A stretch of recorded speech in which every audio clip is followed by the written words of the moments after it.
அன்பார்ந்த நண்பர்களுக்கு வணக்கம். பொங்கலுக்கு ஊருக்கு போகிறேன் அப்படிலாம் சொல்ல மாட்டேன், ஏன்னா ஒரு நாள் தான் தங்க போகிறேன். அதுக்காக கிளம்பியாச்சு. ரொம்ப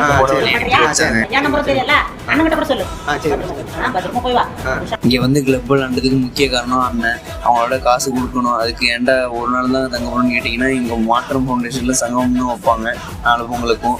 அதுக்கு கண்டிப்பாக கலந்துக்கிறது எங்களோட கடமை. அப்படியே பஸ்ஸில் எல்லா இடத்தையும் ரசிச்சுக்கிட்டு வந்துட்டேன். சாப்பிடலான்னு டைம் இல்லை, அதனால் நோ சுகர் கேக்குன்னு போர்டு போட்டு விற்றுக்கிட்டு இருந்தாங்க. அதையும் வாங்கி ட்ரெயினில் ஏறியாச்சு. கொஞ்சம் ஃப்ரீயாக தான் இருந்துச்சு. சரியான மழை போல் தண்ணி அங்கங்கே தங்கி இருந்துச்சு.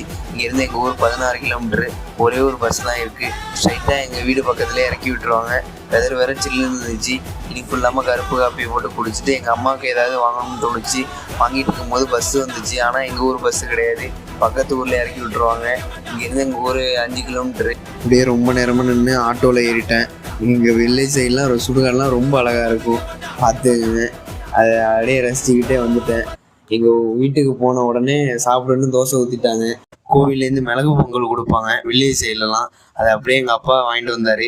அப்படியே எங்கள் அம்மா கையில் கொடுக்க, அதை அப்படியே என் கையில் கொடுக்க, ஒரு பக்கம் தட்டு ஃபுல்லாக பொங்கல், இன்னொரு பக்கம் ஃபுல்லாக தோசை. சாப்பிட முடியாமல் இன்று நாளே அன்புடன் முடித்து கொள்கிறேன்.